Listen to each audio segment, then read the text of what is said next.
Canada made a deal with the U.S. in 2023 to purchase 88 American-made F-35 fighter jets. But with an initial batch of 16 currently in production, the federal government announced in the spring it was reviewing the remaining deal. Despite a summer deadline to find potential alternatives, there's still no new timeline for a decision. The U.S. has signaled the bilateral defense alliance between Canada and the U.S. could be in jeopardy if Canada reneges on the plan. And joining us now is Richard Shimooka, Senior Fellow at the Macdonald-Laurier Institute, specializing in military strategy and defense procurement. Sir, thank you very much for being here. Thanks for having me. So, your take on this. Should Canada honor the remainder of the F-35 fighter jet deal with the U.S., despite the current state of Canada-U.S. relations?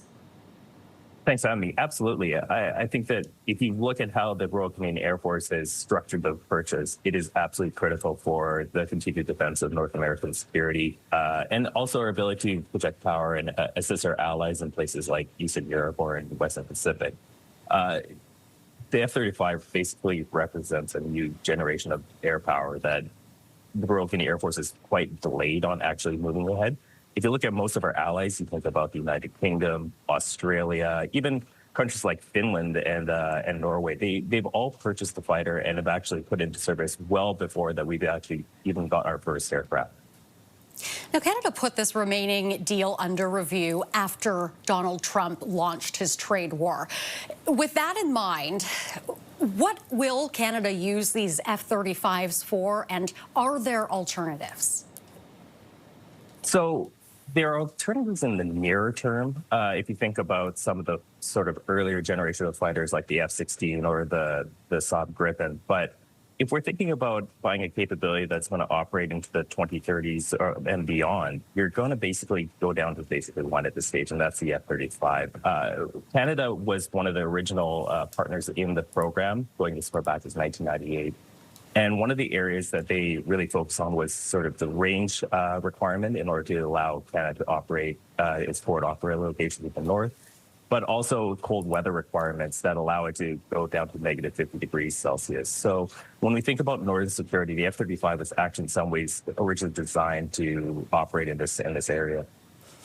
Do you think it makes sense for the military to continue preparing for this deal when, realistically, the federal government could decide to renege?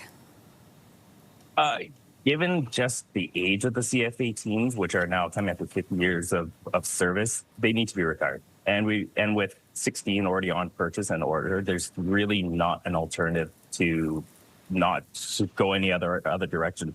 Even if Canada was to sort of acquire a second fighter like the Gripen, it's probably going to be 10 to 15 years before you actually see it into service and ready to go. And at that stage, the CF-18s would largely be out of service at that time. So moving forward on the F-35 at this time is really kind of makes sense. And there hasn't been a clear signal that they're going to deviate from the current plan. It's just that they're undertaking this review to ensure this purchase fits the Canadian requirements.